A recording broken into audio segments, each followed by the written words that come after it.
Саламатсыздар ма? Бүгін біз трансформация деп аталатын переходпен жұмыс жасайтын боламыз. Ол үшін әдеттегенше рабочий столға жаңа PowerPoint презентация шаблонын ашамыз. Мысалы, мен бүгін күн жүйесі планеталарын жасайтын боламыз.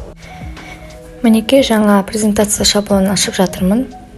Создать слайд батырмасын басып, макетке пустой слайд таңдаймыз. Енді конструкторды басып, формат фона басып, рисунок таңдаймыз.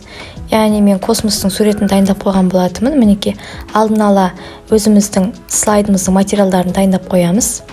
Мінекей мына файлды дайындап қойдым. Енді вставкаға кіріп рисунокты басамын. PNG форматтағы планеталардың суреттерін дайындап қойған болатынмын.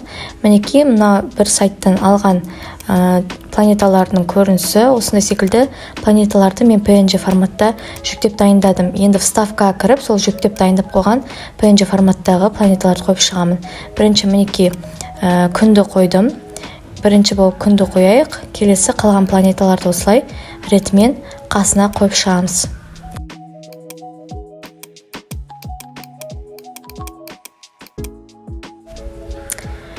Мұнда 8 планета ғана тұр екен.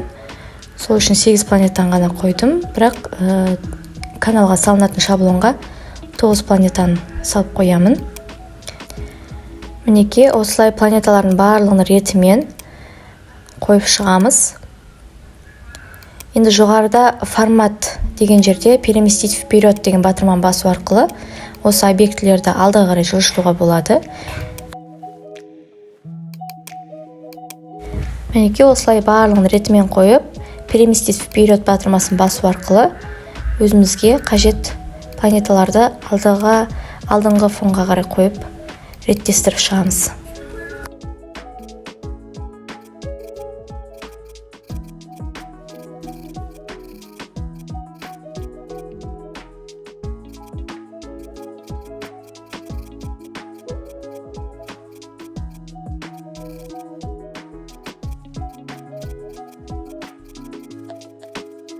Мінекей қойып шықтық. Енді осы слайд бетін дубликатын жасаймыз. Екінші дубликаты. Енді бұл планеталарды жоғарғы жаққа қарай барлығын выделять етіп переместетіп шығамыз.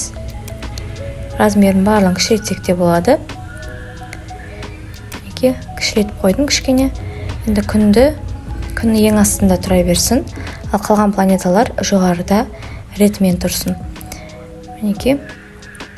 Яғни әр планетаны басқан кезде қазір сол планета туралы ақпараттарды шашып шығатын боламыз. Яғни біз қазір трансформация деп аталатын анимацияны қосамыз барлық слайдқа, және мына бір планеталарды басқан кезде гиперссылка жүретіндей, яғни басқа бір слайдқа өтетіндей гиперссылкаларды қойып шығамыз. Мінекей осыларды реттеп шығамыз. Сонымен қатар мінекей трансформация деп аталатын анимациямыз жүзеге асу үшін, яғни видео секілді эффект болу үшін мынау слайдымызды дупликаттап отырамыз. Яғни басқа интернеттен басқа бір PNG форматтағы планетаның суретін қоймаймыз. Осы бір планетаның суретін қойдық па, осы бір планетаның суретімен ары қарай жұмыс жасауымыз керек болады. Егер мына екінші слайдқа мына планеталарды емес, басқа планеталарды қоятын болсақ, онда бізде трансформация деп аталатын переходымыз жұмыс жасамайтын болады. Мінекей енді вставкаға кіріп, төртбұрышны қоямын. Бұл төртбұрыштың ішіне қазір текст жазатын боламыз. Мінекей осындай округленный форматтағы текст таңдадым. Және мұнда форматтың ішіне эффект фигурады бассақ, ішінде осы төртбұрышке арналған фигураларды эффектісін өзгертуге болады. Болмаса, мінекей қараңыздар, мына заготовканың ішіне мынаны таңдасақ, кішкене стеклянный секілді эффект берді. Осын таңдасаңыздар болады. Болмаса өздеріңізге ұнағанын таңдауға болады. Мына копировать ставить етіп, тағы бір терезе қостым. Бұл терезеге қазір мышканың оң жағын басып, изменить текст деп планетаның атауын жазамыз. Бірінші терезесіне, ал екінші терезесіне сол планета туралы ақпарат жазамыз. Мінекей мышканың оң жағын бастым, изменить текст дедім. Текстім көп болып кетті. Кішкене азайтып реттестіріп аламыз. Мінекей қойылды. Мінекей енді барлығын выделять етіп, яғни екі текстке мен шрифт орнатамын. Мен компьютеріме PowerPoint-қа қазақша шрифтте енгізіп қойған болатынмын. соның ішіндегі өзіме сәйкес келетін, сайтқа сәйкес келетін шрифтті таңдаймын. Мінекей, каналымызда осы шрифттерді қосу сабағы, бөлік сабағы бар. Соны көріп, жаңа шрифттер қоссаңыздар болады. Енді форматқа кіріп, форматтағы контур түстерін барлығын өзгертіп көрсек те болады. Мінекей, ақ түсті қылып, мінекей, контурға қара түсті таңдадым. Осылай сәндеп өзгертіп қоямыз. Мінекей, күнді басып, эффектілер рисунок деген басып, подсветка деген таңдасақ, мінекей, артқы фонында осындай подсветкалар пайда болады. Сондай эффектін де қосуға болады. Мінекей, енді тағы да келесі осы слайдтың дубликатын жасап, күн жүйесін орнына келесі планетаның атауын жазамыз. Күн жүйесі деген жазудың орнына. Ал мына күнді астыға түсіріп, келесі планетамызды ортаға қоямыз. Және мінекей шрифтін жазуын барлығын өзгертіп, осы келесі планета туралы ақпаратты қоямыз. Қойылды. Енді тағы да дубликатын жасап, осы Меркурийді қайтадан орнына қоямыз, келесі планетаны қоямыз. Сол планета туралы осы дубликат слайдқа ақпарат жазамыз. Мінекей, келесі планетаны қоямыз, үлкейтіп, ақпаратын өзгертіп шығамыз. Осылайша келесі дубликаттарын жасап, келесі слайдтардың дубликаттарын жасап, ақпараттарын өзгертіп шығамыз.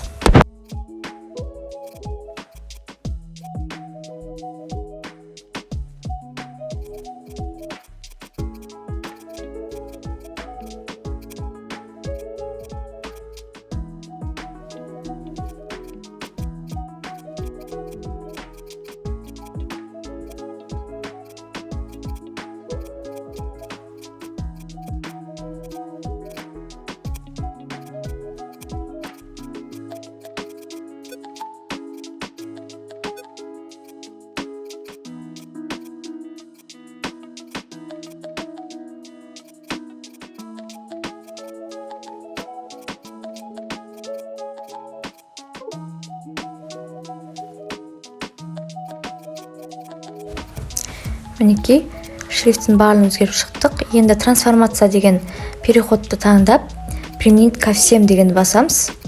Переходтан трансформацияны таңдадым. Енді барлығында сол переход болды. Енді пока слайдан басып, осы переходтың жұмысын тексеріп көрейік. Мінекей, қараңыздар, мышканы баса берсем, болмаса клавиатурадан оңға қарай жылжыту батырмасын бассам, осылай ретімен планеталар ашылып шығады трансформация көмегімен.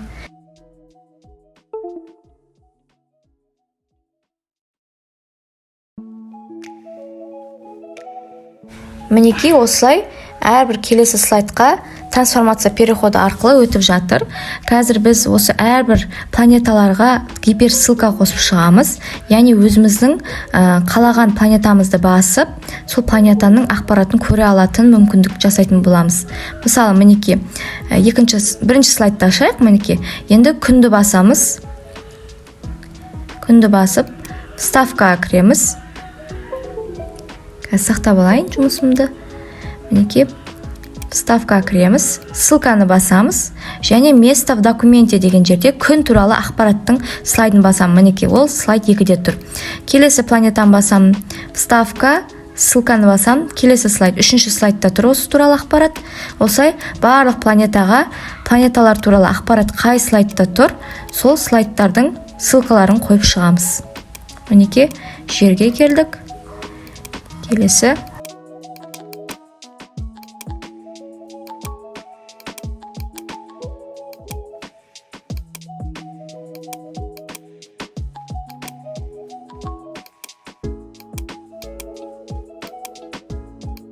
Мінекей, осылай қойып шықтық. Енді келесі екінші слайдты ашамыз. Екінші слайдтағы объектілерге де осындай ссылкаларды қойып шығамыз. Енді күнді басайық, мысалы, ортада тұрған объекттің ссылкасына бірінші слайдқа өтетін қылып қоямыз. Бірінші осы ортада тұрған объектілерге. Ал жоғарыда тұрған объектілерге олар туралы терезеге, мәліметке өтетіндей қылып ссылкаларды басып қоямыз.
Мінекей осылай барлық слайдтың бетіндегі планеталарға осылай ссылка қойып шығамыз.